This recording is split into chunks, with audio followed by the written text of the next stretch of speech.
Alright, so NURBS stands for non-uniform rational B-splines, which is a very weird name, but essentially, if we go to NURBS primitives, let's go ahead and tear this off. NURBS primitives, tear this off. You have the same primitives, the sphere, cube, cylinder, cone, plane, right? Basic shapes. But what you really get out of NURBS is if we make a cube, let's say, it doesn't have faces or verts or anything like that. What it has control vertices, isoparms, surface patches, and surface points. So if I select a surface patch, it will select, again, let's hit W to translate, an entire chunk of this plane. This is NURBS. They're not really connected. They're much more kind of floating.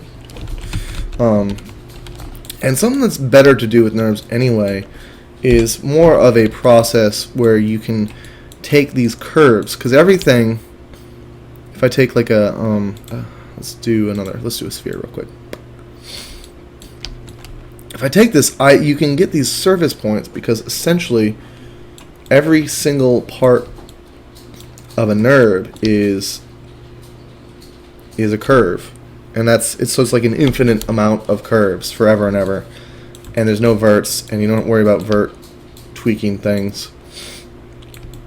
So when you mess with NURBS, it's all about the curve. So let's say I go to I'm hold down space, left click, I'm gonna go to front view, and I'm gonna take like a CV curve or an EP curve. CV curve's fine, and then you can go in here in the menu and make sure that it's set for like cubic or linear. Linear will make them straight, like they just make straight lines, like a little vector drawing, vector-based kind of thing. And let me go up here to display. I don't like all these grid pieces, so I'm gonna show less grid right here.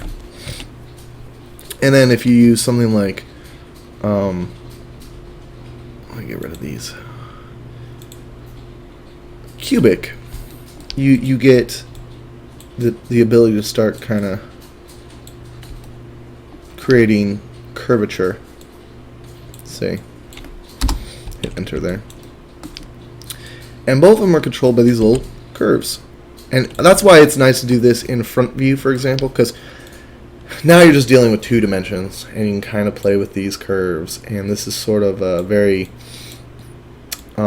if anything, in the 3D world, this is where we see some vector shapes come through, and this is about it. So just think kind of like they are vectors, but we're going to translate them into 3D-dimensional objects in a number of ways. So you can do all sorts of neat things with NURBS that allows you to create sort of shape. Let's say, I think a vase or a wheel is very much easy to kind of see. So I'm going to do like a little vase, like a lamp.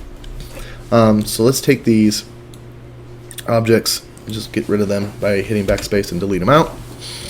And then I'm going to go with my curve tool. I'm going to leave it on cubic, even though sometimes it causes some issues. And I'm going to go ahead, make a point, and I can hold down shift and it'll make a straight line.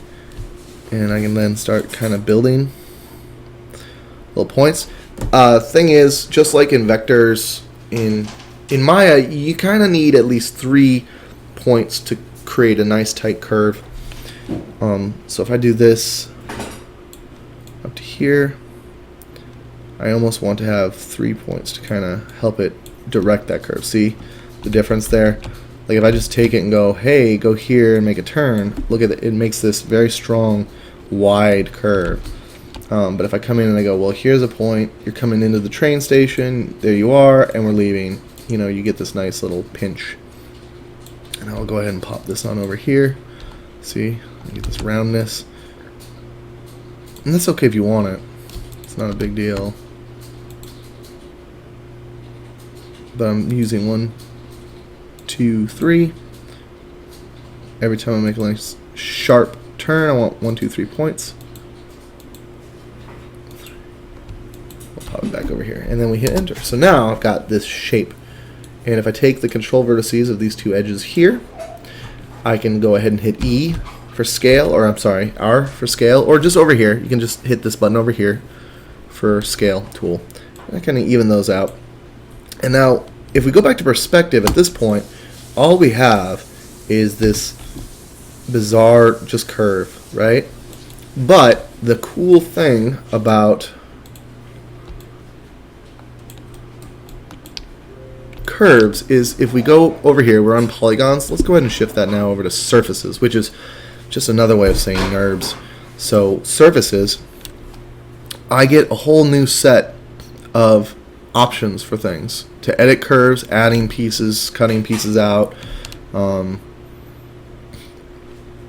right here, under surfaces, close the NURB primitive, right? You get all these cool little revolve, loft, planar, extrude. So if I do a revolve here, first of all, the pivot point becomes really important. See how it's all the way floating down here? If I hit insert and hold down C or click up here, see up here we got a little, this right here is snap to point. All these are little snap. We want to snap to curve because it's a curve. So pop it right there. Hold down C, you can hold down the middle mouse button and click on the curve, and you can drag it along the curve like that. And then I hit insert again, and there you go. Now my curve is just right there. Pivot point, I mean. Now if I do something cool, like go in and look at revolve, I got all these options. Well, as we've talked about, the world view, right? Y is up, down. Okay, it's set to up, down. That's probably good. 360 end sweep, and I'm just going to hit apply and see what happens. And there you go. It has revolved my curve into this cool little canopic jar or whatever you want it to be. And as long as we have this curve over here, we can make little weird changes to it. See, so if I grab these, I can make it wider or skinnier, or, you know, do all sorts of bizarre little things to it. Right, there you go. Give it a little bit of an indentation so it looks a little more realistic. And there you go. And this, when you go down here, you can do output in these menus to polygons, right? Which in itself is sort of one of the things, because then you'll output to a polygon, potentially, and there you go. You've just made a vase. Instead of having to fiddle with a bunch of faces and stuff, you can just use these curves to excel this process. And they're very tricky at first, but they have a lot of very useful implementations. So, and there's lots of different ones. You know, planar. Oops, I'm sorry. Yeah, the loft, planar, extrude. I mean, you can do a lot of different things. If I take this curve and I control D for duplicate, there you go. Now I have two curves. Control D again. There we go. Loft is just you shoot it across that plane to make a surface patch. You can make all sorts of cool shaped hallways or car pieces or all sorts of things. And understanding what they can use these tools for, that's sort of the big key, because this could be a lot of neat surface patching, siding type stuff in a modeling environment. It's just, it comes down to you understanding sort of really identifying shapes. You got to have a lot of strong spatial skills for this sort of modeling. Anyway.